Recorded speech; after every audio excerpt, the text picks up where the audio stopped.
నమస్తే, నేను Yogita. Welcome to సత్యాగ్రహి. మన తెలుగు రాష్ట్రాల్లో రాజకీయాలంటేనే ఎప్పుడూ ఒక రేంజ్లో ఉంటాయి. అందులోనూ కొత్త పార్టీలు పెట్టడం, వాటి చుట్టూ జరిగే హడావిడి మామూలుగా ఉండదు. కానీ ఇక్కడ ఒక విచిత్రం జరిగింది. నెలల తరబడి ప్లాన్ చేశారు, కోట్ల రూపాయలు ఖర్చు పెట్టారు, భారీ ఈవెంట్ చేశారు. కట్ చేస్తే వారం తిరగకుండానే పార్టీ పేరు మార్చేశారు. అవును, మీరు వింటున్నది నిజమే. కవిత పెట్టిన కొత్త పార్టీ ఇప్పుడు రాష్ట్ర రాజకీయాల్లో ఒక పెద్ద హాస్యాస్పదమైన టాపిక్గా మారింది. ఏప్రిల్ 25న ఒక పేరు ప్రకటిస్తే సరిగ్గా 5 రోజులకే ఆ పేరు కాస్త మారిపోయింది. అసలు ప్రకటించిన పేరు ఒకటి, ఎన్నికల కమిషన్కి అప్లై చేసిన పేరు మరొకటి. ఏంటి కన్ఫ్యూజన్? కవిత పార్టీ పేరులో అసలు ఏం జరిగింది? ఈ పేకమేడ లాంటి పార్టీ కథ ఏంటో ఈ రోజు మన వీడియోలో తేల్చేద్దాం పదండి. ముందుగా అసలు కథలోకి వెళ్దాం. మొన్న ఏప్రిల్ 25న ఏం జరిగిందో ఒక్కసారి గుర్తు తెచ్చుకుందాం. ఒక పెద్ద ఈవెంట్, వందల మంది కార్యకర్తలు, పెయిడ్ ఆర్టిస్టుల హడావిడి, జెండాలు, రంగులు, అబ్బో! చూస్తే ఒక రేంజ్లో బిల్డప్ ఇచ్చారు. అక్కడ వేదిక మీద నిలబడి కవిత మైక్ పట్టుకొని చాలా గంభీరంగా ఒక పేరు ప్రకటించారు. అదే తెలంగాణ రాష్ట్ర సేన. ఆ పేరు వినగానే సోషల్ మీడియాలో కవిత టీం హడావిడి మామూలుగా లేదు. మాకు కూడా టీఆర్ఎస్ వచ్చేసింది, రాష్ట్రంలో మా జెండా ఎగురుతుంది అంటూ అప్పుడే సోషల్ మీడియా హ్యాండిల్స్ ఓపెన్ చేసేశారు. ట్విట్టర్, ఫేస్బుక్, ఇన్స్టాగ్రామ్లో పోస్టులు పెట్టేసి ట్రెండింగ్ చేసేశారు. కానీ పాపం ఆ ఉత్సాహం, ఆ హ్యాపీనెస్ వారం కూడా నిలవలేదు. సరిగ్గా 5 రోజులు తిరిగేసరికి తూచ్, మా పార్టీ పేరు తెలంగాణ రాష్ట్ర సేన కాదు, తెలంగాణ రక్షణ సేన అని ప్రకటించాల్సి వచ్చింది. ఏంటి కవిత ఇది? పార్టీ పేరు మార్చడం అంటే ఏమన్నా వాట్సాప్ స్టేటస్ మార్చినంత ఈజీ అనుకున్నారా అంటూ నెటిజన్లు ట్రోల్ చేయడం మొదలుపెట్టారు. అసలు ఈ 5 రోజుల్లో ఏం జరిగిందో తెలిస్తే మీరు నవ్వు ఆపుకోలేరు. అసలు విషయం ఎక్కడ లీక్ అయిందో తెలుసా? ఎన్నికల కమిషన్ నుంచి వచ్చిన ఒక లేఖతో ఈ గుట్టు మొత్తం రట్టయిపోయింది. సాధారణంగా ఎవరైనా కొత్త పార్టీ పెట్టాలనుకుంటే ఏం చేస్తారు? ముందుగా ఒక 5-6 పేర్లు అనుకొని వాటిని ఎన్నికల కమిషన్కు పంపిస్తారు. వాళ్ళు పరిశీలించి ఏ పేరు ఖాళీగా ఉందో చూసి ఒకదానికి అనుమతిస్తారు. కానీ ఇక్కడ కవిత టీం చేసిన ప్లానింగ్ చూస్తే అబ్బా, ఏం తెలివి అనిపించక మానదు. అసలు ఎన్నికల కమిషన్కి అప్లికేషన్ పెట్టకుండానే ఏప్రిల్ 25న ఒక పేరును అనౌన్స్ చేసేశారు. తీరా జనాల నుంచి, మీడియా నుంచి అసలు ఈసీకి అప్లై చేశారా లేదా అనే ప్రశ్నలు వచ్చేసరికి హడావిడిగా వెనకటి తేదీ వేసి ఒక లెటర్ రాశారు.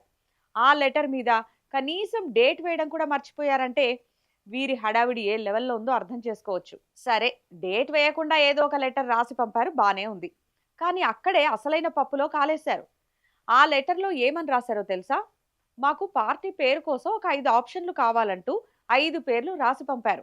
ఆ 5 పేర్లలో మొన్న ఏప్రిల్ 25న కవిత అనౌన్స్ చేసిన తెలంగాణ రాష్ట్ర సేన అనే పేరే లేదు. అరే, అదేం విచిత్రం కవిత అని తెలంగాణ ప్రజలు ప్రశ్నిస్తున్నారు. మీరు ఈసీకి పంపిన లిస్టులో ఆ పేరే లేనప్పుడు మరి ఏప్రిల్ 25న సభ పెట్టి మరీ ఆ పేరును ఎలా అనౌన్స్ చేశారు? అసలు మీ టీం మీకేం చెప్పింది? మీరు ఏ పేరు అనుకున్నారు? ఇంతకంటే కామెడీ ఇంకేమైనా ఉంటుందా? ఇక్కడితో ఈ డ్రామా అయిపోలేదు బాస్. ఈ తప్పును కవర్ చేసుకోవడానికి ఇవాళ మరో అద్భుతమైన ప్రచారం మొదలుపెట్టారు కవిత అనుచరులు.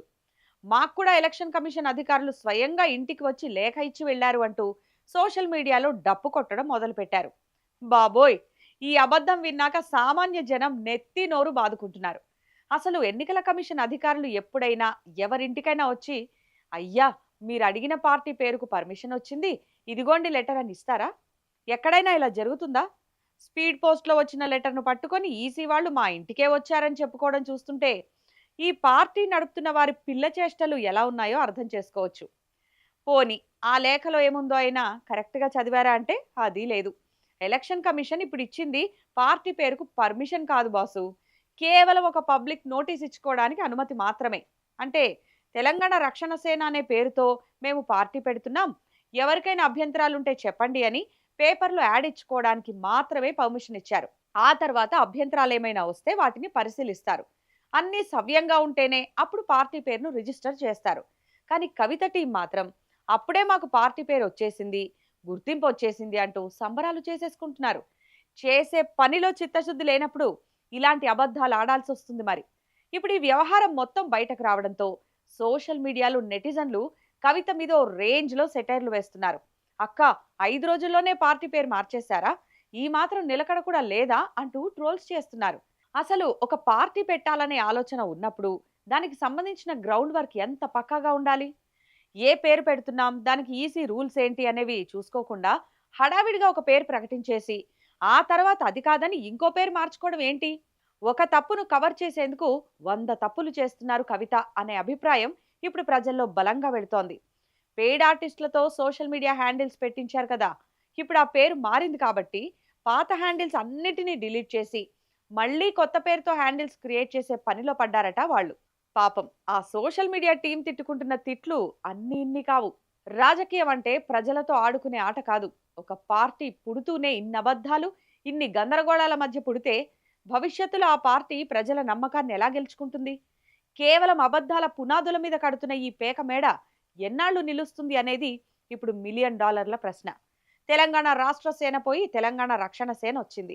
మరి రేపు ఇంకేం పేరు మారుతుందో? ఎలక్షన్ కమిషన్ ఇంకెన్ని ట్విస్టులు ఇస్తుందో వేచి చూడాలి. మరి 5 రోజుల్లోనే కవిత పార్టీ పేరు మార్చడంపై మీ అభిప్రాయం ఏంటి? ఇది నిజంగానే ప్లానింగ్ లోపం అంటారా? లేక దీని వెనక ఇంకేదైనా కథ ఉందంటారా? మీ అభిప్రాయాన్ని వీడియో కింద కామెంట్ సెక్షన్‌లో తప్పకుండా మాకు తెలియజేయండి.